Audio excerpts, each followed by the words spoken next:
Saudações a todos, meu nome é Carlos Alberto Peta, eu sou ginecologista especializado em reprodução humana e endometriose. Eu sou professor livre-docente pela Universidade de Campinas, a Unicamp, e sou coordenador do Centro de Reprodução Humana do Hospital Sírio-Libanês aqui em São Paulo.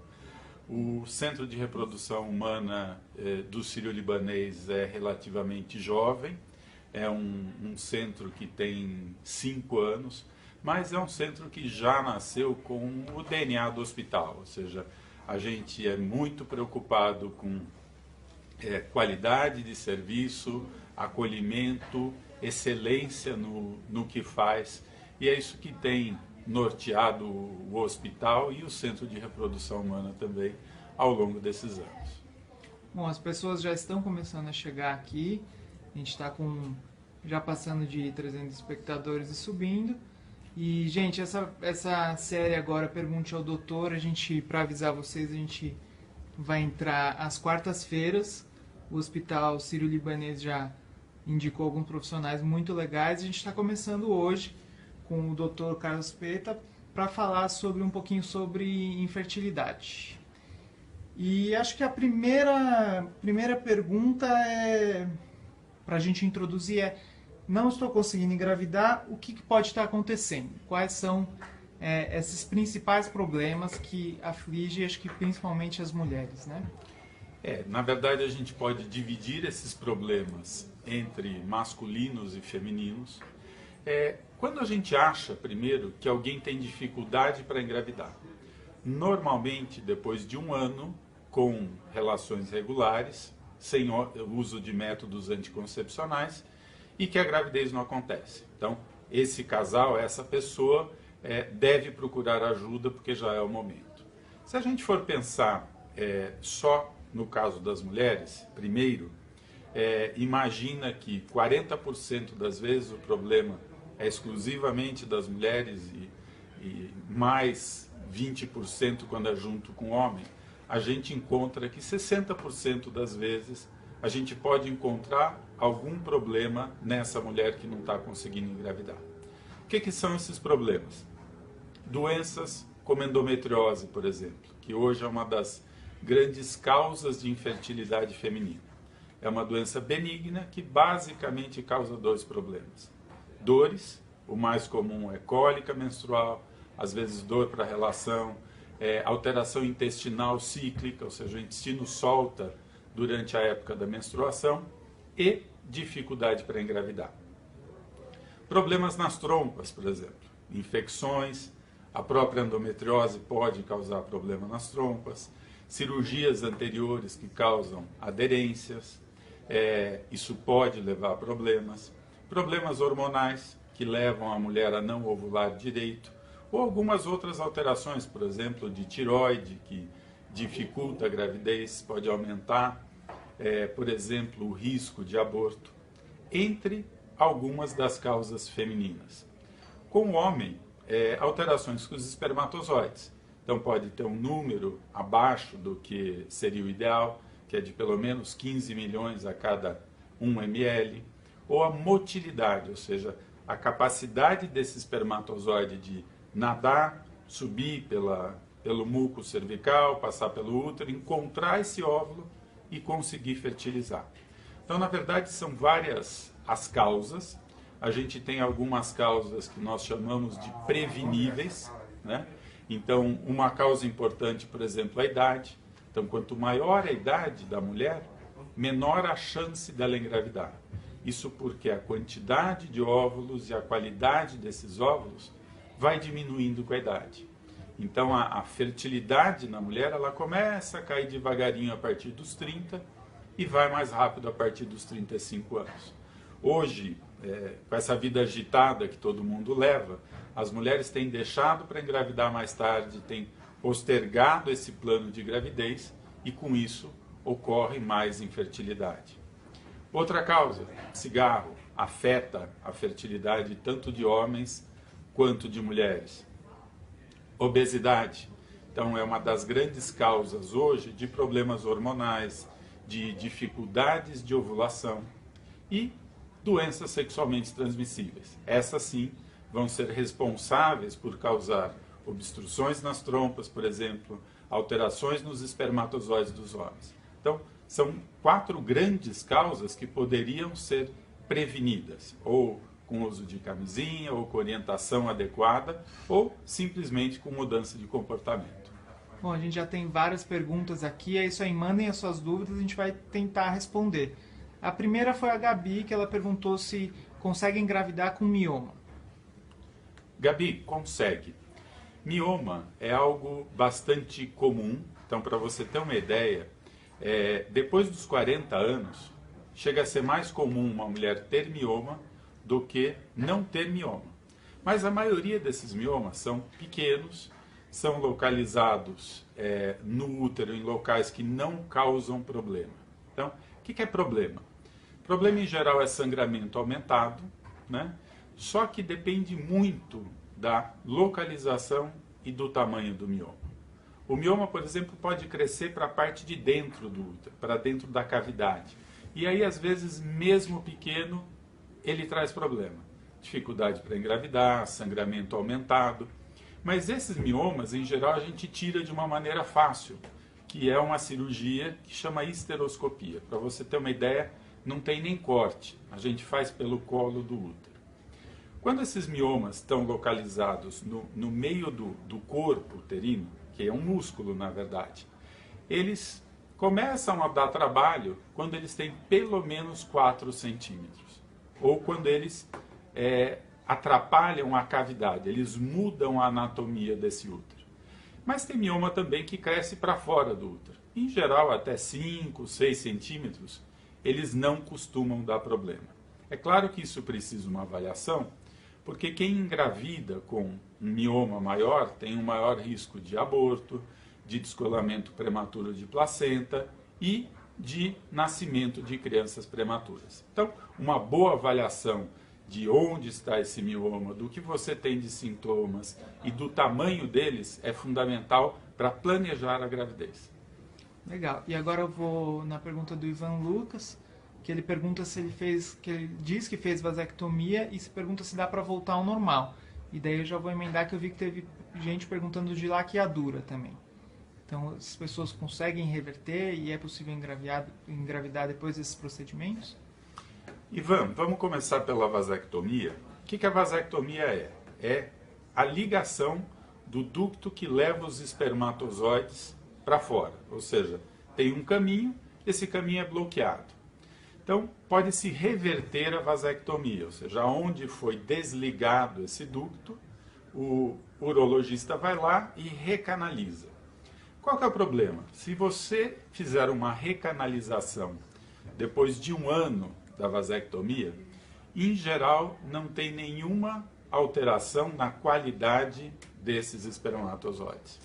Só que, em geral, é incomum alguém se arrepender depois de 1 ano. Então, se arrepende depois de alguns anos. E quanto maior o tempo de feita a vasectomia, menor a chance desses espermatozoides terem uma boa qualidade para que você consiga uma gravidez espontânea. Então, em geral, o tempo limite ele é de 5 anos. Então, quanto mais perto e após os 5 anos, você pode reverter, mas muitas vezes o número e a qualidade dos espermatozoides fazem com que a gente tenha que fazer uma fertilização in vitro. Então, às vezes, quando esse tempo é muito longo, a gente prefere fazer uma fertilização in vitro. Como é que nós fazemos isso? Então, imagina que tinha um local bloqueado, antes desse local é para ter um líquido que tem espermatozoide. Então, a gente vai nesse local com uma agulhinha fininha, vai dar uma dormidinha, mas é um procedimento rápido, aspira aquele líquido, passa para o pessoal do laboratório e ali elas vão procurar os espermatozoides. É claro que a gente não vai encontrar milhões de espermatozoides e isso não vai ser suficiente para, por exemplo, colocar dentro do útero da mulher. Então, o que a gente tem que fazer? Tem que pegar o óvulo, aí pega um espermatozoide para cada óvulo e coloca dentro dele.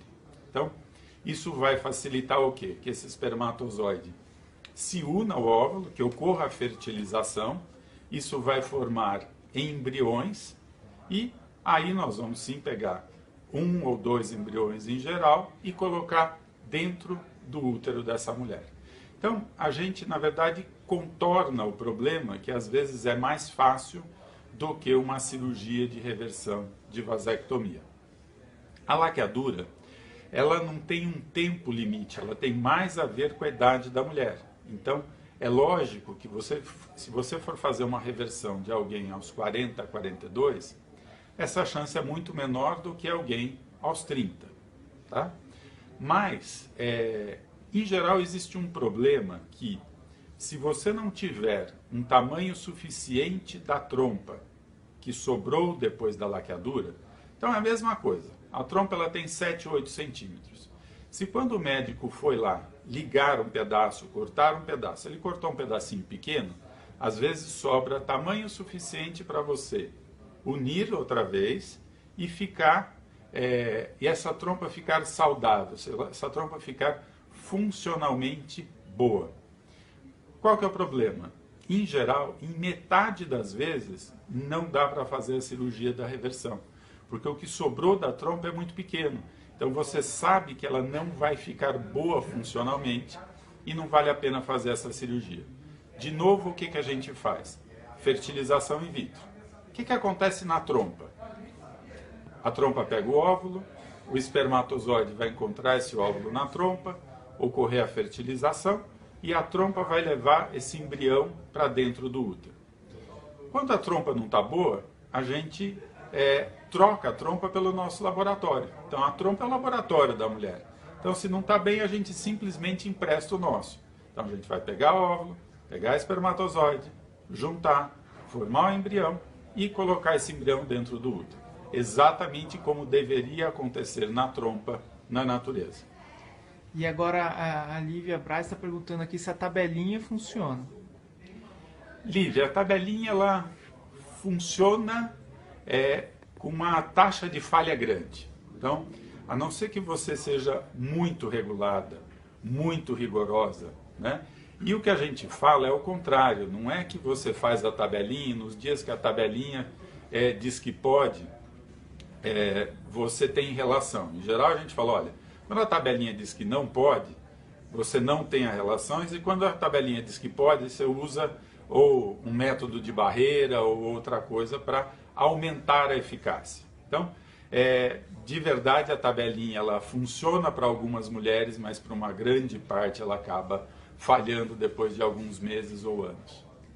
E a Aline diz que ela tem uma dúvida sobre cisto no ovário. Ela diz que se tomar hormônio é possível engravidar, e daí a gente já pode emendar com uma dúvida que eu sei que é comum das pílulas. Depois de encerrar a pílula, vai ter algum problema maior para engravidar ou não? Mesmo quem toma muito tempo não teria problema? Lívia, depende do cisto. Então, a linha. Depende do cisto. O ovário produz cistos, que a gente chama de folículos, e eles aparecem todo mês e vão embora. Às vezes eles crescem um pouco mais, mas eles vão embora em 20, 30, 40 dias.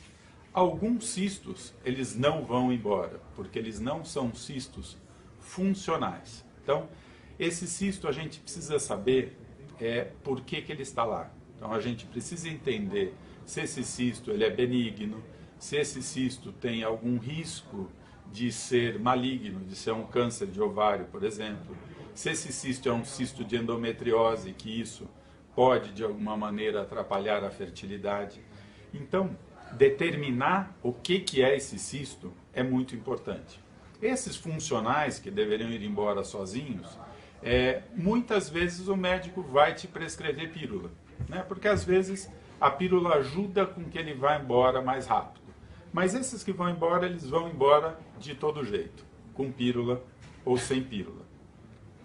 Continuando na pergunta da pílula, pode haver uma demora na volta da fertilidade, mas só no primeiro mês. Ou seja, a pílula não é para provocar infertilidade em ninguém, a pílula não é para ter um tempo longo até que tudo esteja funcionando novamente. Então, passado um mês, já não tem mais efeito e a mulher pode engravidar normalmente.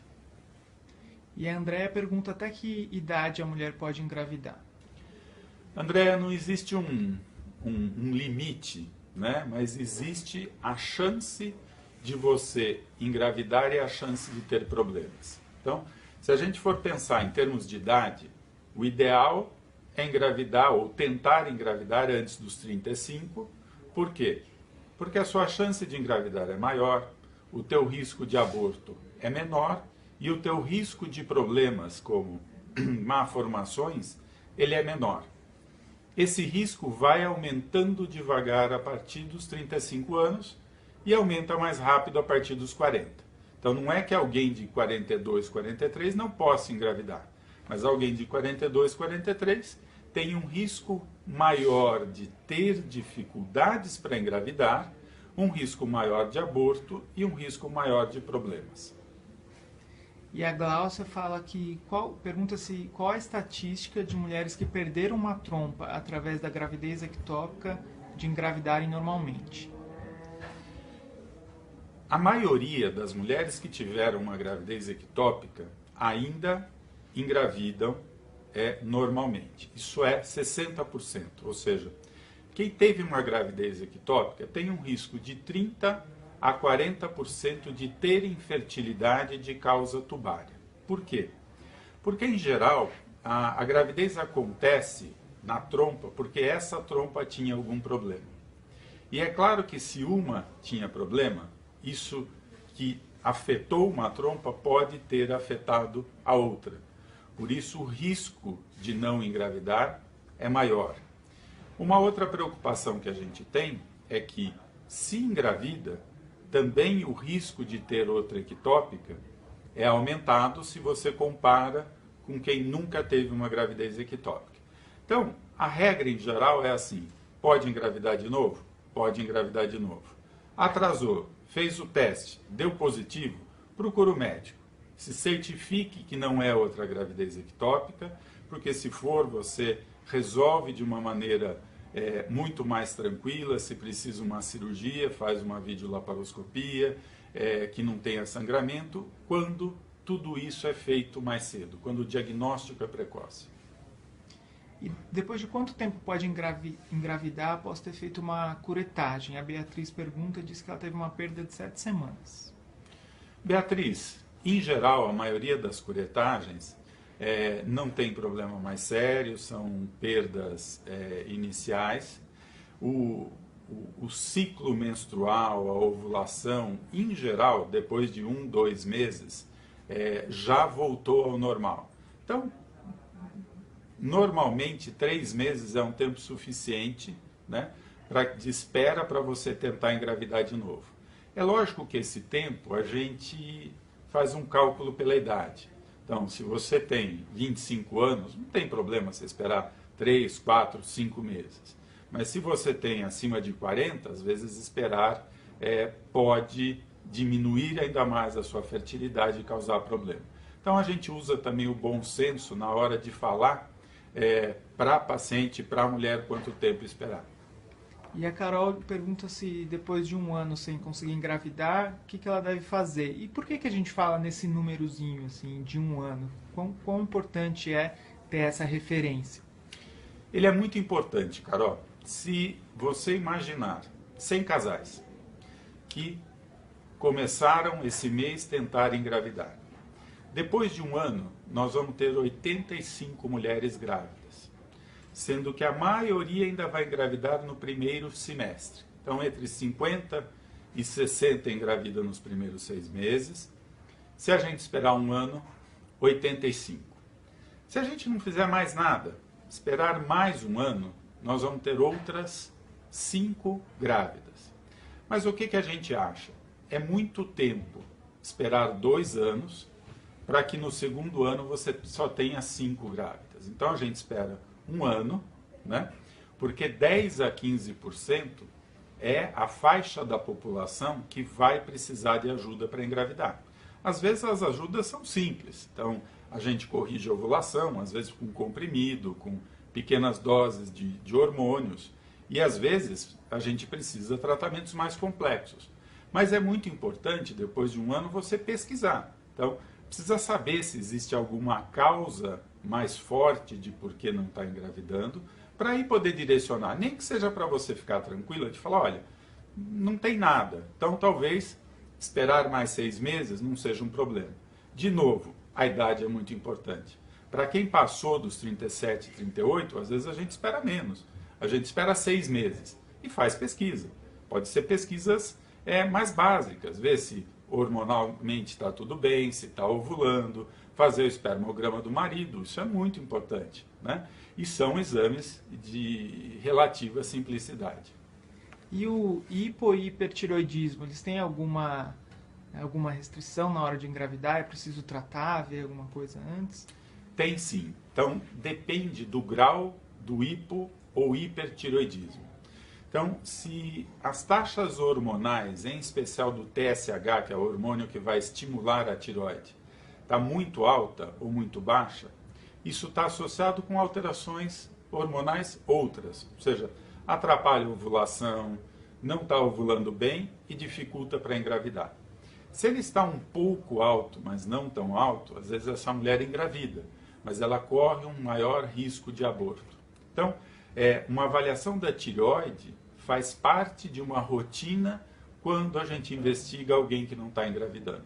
E às vezes são coisas simples. Você repõe um pouquinho de hormônio da tireoide, tudo se regulariza, essa mulher engravida, mas é claro que precisa, durante a gestação, um acompanhamento adequado, porque os níveis de hormônio da tireoide variam durante a gravidez. Eu queria que eu sei que você já falou bastante, mas tem muitas dúvidas aqui, muitas delas aflitivas, até eu consigo perceber, de mulheres com mais idade, 40, 41 anos. O que a gente pode dizer para elas se devem procurar um médico, qual que é o acompanhamento que devem fazer? Bom, a primeira coisa é a gente estabelecer o que a gente se preocupa com a idade. Existe uma coisa que se chama reserva ovariana. Então, para que a gente tenha uma ideia, o homem produz novos espermatozoides. Então, você pode melhorar a qualidade de vida, você pode piorar, isso influenciar a qualidade e a produção desses espermatozoides. A mulher não. Então, a mulher nasce com um determinado número de óvulos. Só que todo mês o ovário disponibiliza vários desses óvulos. Essa mulher pode ovular um, pode não ovular, pode estimular e ovular 3, 4. Aquele grupinho ela perdeu aquele mês. Então imagina que você ganhou um baú cheio de ovinho um dia lá na vida. E todo mês você pega um punhadinho e descarta. É isso que o ovário faz todo mês. Então o que vai acontecendo com esse baú ao longo dos anos?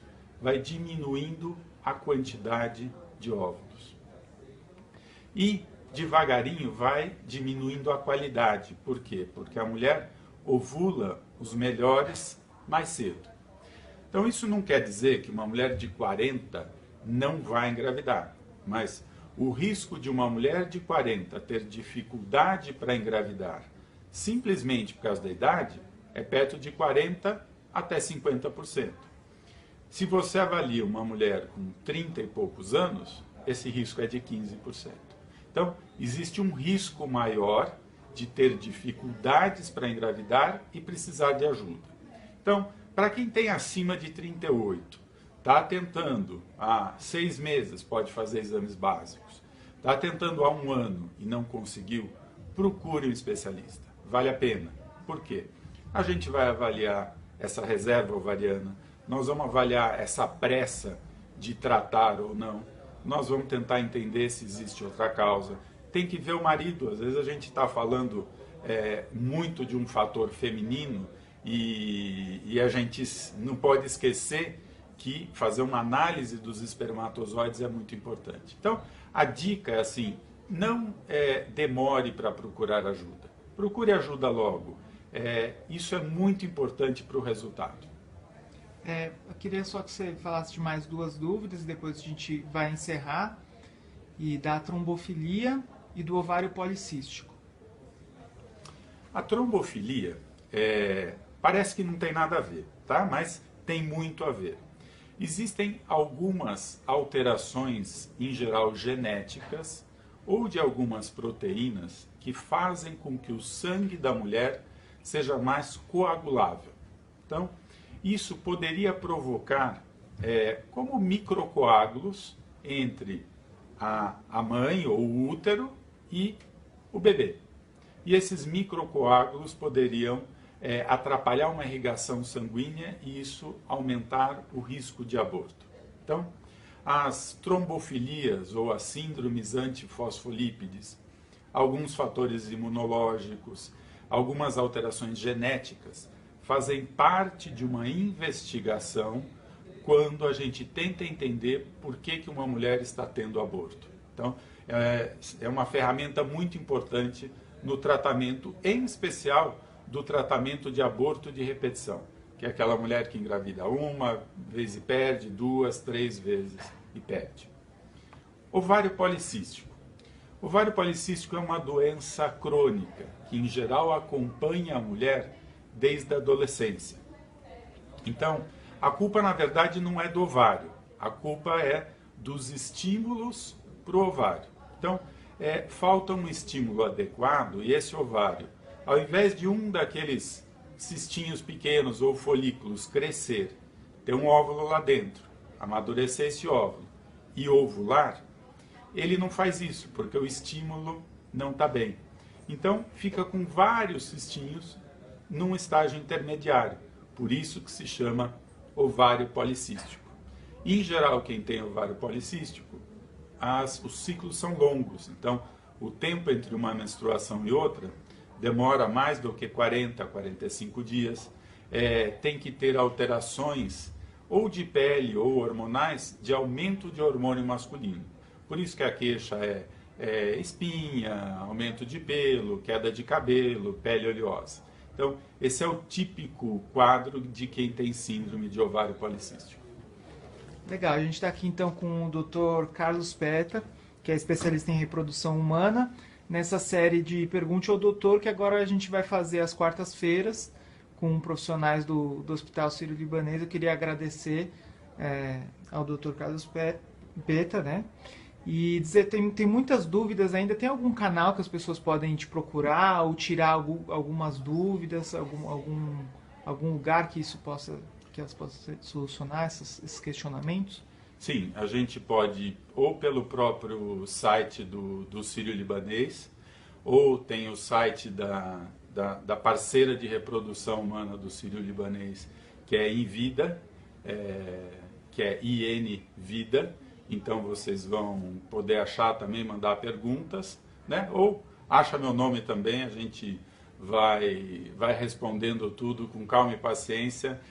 Tem muita coisa, né? Muita coisa que as pessoas perguntam, desde congelamento de óvulos, postergar a fertilidade. Então realmente é assunto para várias conversas. E para quem está chegando agora, gente, esse vídeo vai ficar disponível no nosso canal do Facebook, que foi muito bacana. Então vocês procurem lá, tem várias dúvidas aí respondidas. Obrigado, viu? Até mais. Eu que agradeço a atenção de todos.